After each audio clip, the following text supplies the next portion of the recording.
তুমি ছেড়ো না পথে যদি আধার আসে নেমে। আজ রবিবার, ছুটির দিন, তাতে আবার গত রাত থেকে শুরু হয়েছে ঝমঝমিয়ে বৃষ্টি। শনিবার রাত্রের ঘুমটা মনে হয় সব থেকে সেরা হয়, কারণ সকালে ঘুম থেকে ওঠার কোনো তাড়াহুড়ো থাকে না, আবার রান্না বান্নার কাজটাও বরমশাই করে। তবে একদমই যে বসে থাকি তা না, ওই যে ও রান্না বান্না করলে আমি ঘর টরগুলো একটু ঝাড়াঝুড়ো করি, মোছামুছি করি।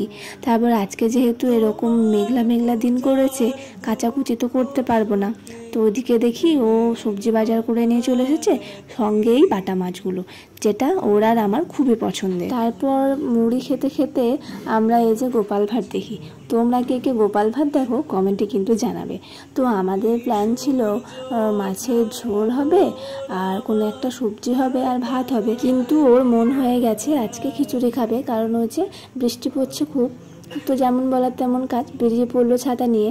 বাড়িতে মুগ ডাল ছিল না, সেটাই আনতে চললো। আমাদের কিন্তু প্রতি রবিবারই মাংস হয়, আজকে হয়নি কারণ একটা নিমন্ত্রণ বাড়ি ছিল, তাই মাছ আনা। 1-2 দিন এই রান্না থেকে মুক্তি পেলে খুব ভালো লাগে, তাই মনে হয় রবিবার দিন কবে আসবে। তো দেখো মুগ ডাল নিয়েও কিন্তু হাজির। তো এসেই রান্না বান্নাও শুরু করে দিয়েছে।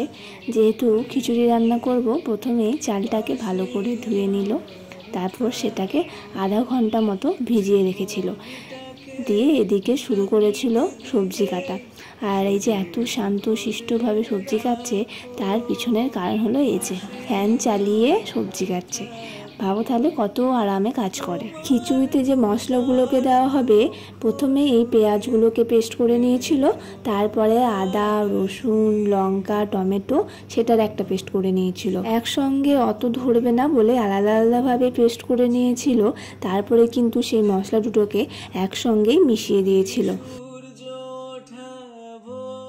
বৃষ্টিতে ভিজে নয়, ছাতা নিয়ে গেছিলো, তো যে মুগ ডালগুলো এনেছিল সেই মুগ ডালগুলোকে প্রথমে ভেজে নেওয়া হয়েছিল, আর এইদিকে খিচুড়ির জন্য জল গরম করতে দিয়েছিল। 2টো তেজপাতা দিয়ে আবার মুসুর ডাল দিয়েও প্রথমে ভেজে নিয়ে একটা বাটির মধ্যে তুলে নিল। তো দেখো কত জানে ছেলে। তো যাই হোক, এদিকে কিন্তু বাদাম আমি ভেজে নিয়েছি। কাজ করছি না সেটা বললে কিন্তু শুনবো না। এবারে ভিজিয়ে রাখা চালগুলোকে জল গরম হলে দিয়ে দিতে হবে, তারপরে সেই ডালগুলোকেও দিয়ে দিতে হবে।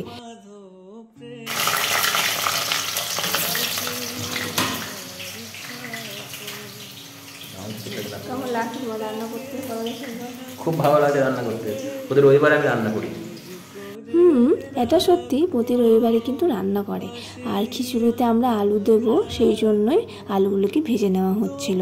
আর ওই যে বাদাম ভেজে রেখেছিলাম, সেই বাদাম ভাজাটা খেয়ে দেখলাম কেমন লাগে। যাই হোক, রান্না করার মাঝে মাঝে কিন্তু এইভাবে হাওয়া খেতে হবে। আর এই যে আরে মশলাগুলোকেও কষে নেওয়া হচ্ছিল, আর রান্না করতে করতে কত যে বকে।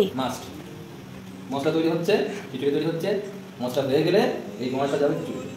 আলু ভাজা হয়ে গেছে, আমরা আলু অলরেডি দিয়ে দিয়েছি, বাদাম ভাজা হয়ে গেছে। আচ্ছা ঠিক আছে, অনেক বকেছো, সবাই বুঝতে পেরে গেছে তুমি কি বলতে চাইছো। তো ওদিকেও রান্না বান্না চলছে, সেই ফাঁকে আমি স্নান সেরে চলে এসেছি, এসে ঠাকুর প্রণামও করে নিলাম। তুমি ছেড়ো না। আরে কিন্তু তোমাদেরকে মাছ ভাজা শেখানো হবে। শোনো, প্রথমে তেল দেবে, তারপর তেল গরম হয়ে এলে খুন্তির ওপরে মাছটাকে নিয়ে তেলের মধ্যে দিয়েই দৌড়ে পালাতে হবে। যাই হোক, এদিকে মাছ ভাজাও হচ্ছে, আবার এদিকে খিচুড়িও হচ্ছে। তো তারপর আমি একটু ফোন ঘাঁটতে লেগেছিলাম, এসে দেখি দাঁড়িয়ে দাঁড়িয়ে রান্না করছে আর আমাকে খুন্তি দেখাচ্ছে। তো রান্না কমপ্লিট। এদিকে আমাদের হয়েছে খিচুড়ি আর মাছ ভাজা। শুধু রান্না করলেই তো হবে না, এবারে তো গ্যাসগুলোকেও মুছতে হবে। তো কাঁধে গামছা নিয়ে গ্যাস মুছতে নেমে গেছে। পরে ও কিন্তু স্নান টান সেরে চলে এসেছিল। তারপর দেখো আমার মুখে কত হাসি। চলো এবার বলি খেতে কেমন হয়েছিল। ও যেহেতু ভালোই রান্না করে, তাই কি আর বলবো, সত্যি খিচুড়ি দারুণ রান্না হয়েছিল, আর মাছ ভাজা তো ভালো হবেই। তারপর খেতে খেতে আমরা একটা মুভিও দেখছিলাম। এদিকে খাওয়া দাওয়া হয়ে গেলে আগে যেহেতু কড়াই টড়াইগুলো মেজে রেখেছিলাম, তার ওই টুকিটাকি বাসন ছিল সেগুলোকেও ধুয়ে নিয়েছিলাম। বাসন ধোয়া হয়ে থাকলে কাজ যেন মনে হয় অনেক হয়ে গেছে। আর এখানে হয়েছে কি, আমি ওকে বললাম চলো তোমার আমার একটা ভিডিও করি যেখানে এমনি নর্মালি আমরা কথা বলবো, কিন্তু না, ওকে এখানে অ্যাক্টিং করতে হবে। ভাত যেহেতু খাইনি তাই ভাত ঘুম তো বলতে পারছি না, তো বিশাল বড় একটা খিচুড়ি ঘুম দিয়ে আমরা উঠি। তো উঠে আমি দেখি ও মুভি দেখছে, আমার আগেও উঠে পড়েছে। যাই হোক, তারপর দেখো টুকুস করে কেমন ক্যামেরার সামনেও চলে এসেছে। এদিকে দেখি সকালের থেকে বিকালের আবহাওয়াটা একদম পরিষ্কার হয়ে গেছিলো। সন্ধ্যার দিক করে আমি আমার জন্যই আদা দিয়ে একটু লাল চা বানিয়ে নিয়েছিলাম, ও কড়া করেই বানিয়েছিলাম, ও খাবে না। তারপরে একটা বিস্কুট, দুটো তিনটে বিস্কুট নিয়ে চা খেতে বসে পড়লাম। আমি ওকে দেখছি, কারণ ওই যে ও যাবে নিমন্ত্রণ বাড়ি, রেডি হচ্ছে। ছেলেদের কত তাড়াতাড়ি রেডি হয়ে যায় আর আমাদের যে কত দেরি লাগে, এটাই আমি তখন বসে বসে ভাবছিলাম। আজকে রবিবারটা আমাদের এইভাবেই কেটেছিল।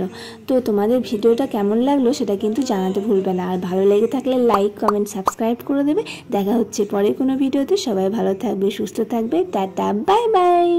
দিনের সাথী তুমি।